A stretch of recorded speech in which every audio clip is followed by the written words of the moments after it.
वासियों को सबसे पहले होली की बहुत बहुत शुभकामनाएं और इस बात के लिए बहुत बहुत धन्यवाद कि आज ये अवसर मिला यहाँ पर इस मंच पर अपना ये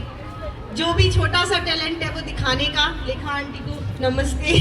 गुरु माँ को सबसे पहले प्रणाम और सभी लोगों को नमस्कार।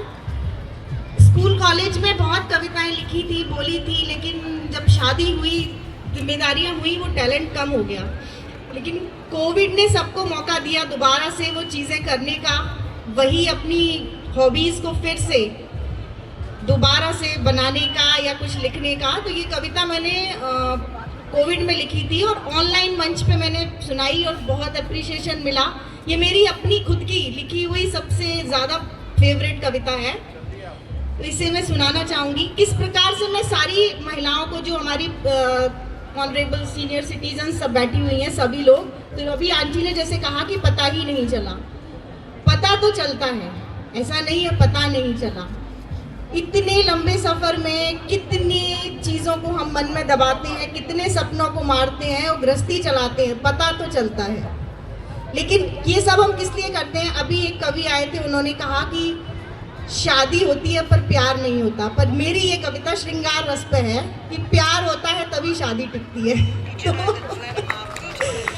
ये होली के माहौल से थोड़ी अलग, एक इतना मतलब हास्य का माहौल चल रहा था, तो मुझे लगा एक श्रृंगार का रस भी होना चाहिए इसमें।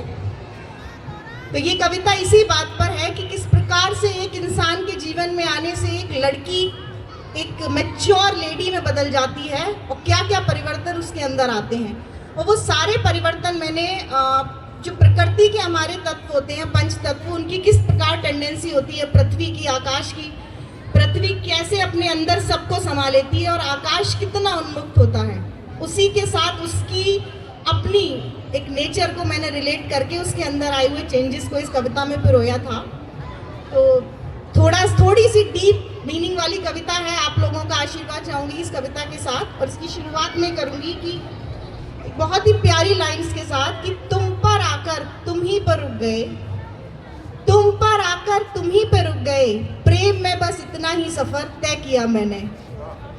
तो शादी के ऊपर ही है मेरी ये कविता कि लड़की कितनी उन्मुक्त होती है। उन्मुक्त थी मैं हसीन शाम की तरह, उन्मुक्त थी मैं हसीन शाम की तरह, अनजान थी मैं हसीन शाम की तरह, तुमसे मिली तो धैर्य धरा जैसा गया, तुमसे मिली तो धैर्य धरा जैसा गया, वरना तो मैं आजाद थी आसमान की तरह, वरना तो मैं आजाद थी आसमान की तरह। अच्छा, एक आप ही देखते हैं कि हम जब बच्चे थे या हम थे या मेरी बेटी है अब, कि एक हाथ भी कट जाता है तो सारा दिन उसे लेके घूमती है कि मम्मी मेरा हाथ कट गया। हम भी यही करते थे, लेकिन शादी के बाद कितनी जगह हाथ कटते हैं और जलते हैं, हमें पता ही नहीं पड़ता। तो कब वो चंचल सी लड़की इतनी चट्टान बन जाती है। झरने सी बहती थी मैं नदियों सवेग था, झरने सी बहती थी मैं नदियों सवेग था, झरने सी बहती थी मैं नदियों सवेग था, अब हो गई हूँ मैं किसी चट्टान की तरह, अब हो गई हूँ मैं किसी चट्टान की तरह। अच्छा, हवा को देखिए, वही हवा एक झोंका होता है और वही हवा एक तूफान होता है, दोनों की सिर्फ एक तेजी में फ़र्क होता है, सिर्फ उसकी प्रॉपर्टीज़ बदलती हैं। तो मैं वही बताना चाहूँगी कि एक बात पे उछलने कूदने वाली लड़की कैसे शांत बन जाती है। बहती हवा का एक झोंका मैं आज हूँ, बहती हवा का एक झोंका मैं आज हूँ, बहती हवा का एक झोंका मैं आज हूँ,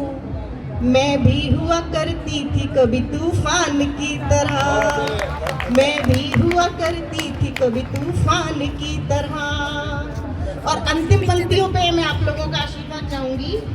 कि सूरज और चांद दोनों ही अपनी अहमियत रखते हैं, लेकिन उनकी सिर्फ एक तेजी में कितना, मतलब प्रॉपर्टीज आप देखिए,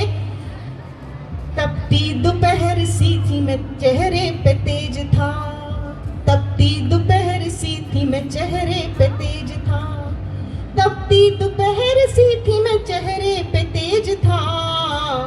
अब हो गई हूँ मैं शांत चांद की तरह, अब हो गई हूँ मैं शांत चांद की तरह,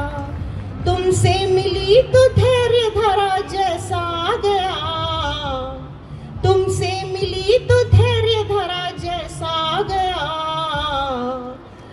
तुमसे मिली तो धैर्य धरा जैसा आ गया,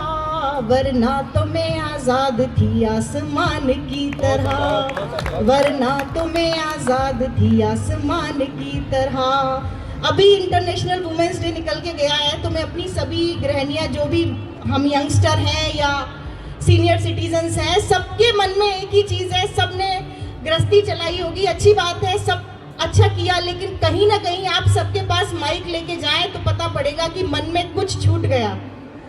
कुछ मार दिया, कुछ छूट गया। लेकिन फिर भी आप देखिए कि लेडीज, अगर आप इंटरनेशनल रिपोर्ट्स देखेंगे कि लेडीज जेंट्स से लंबी जिंदगी जीती हैं, कैसे जी लेती हैं, कितना मन में मरता है उसको। मैं ये अपनी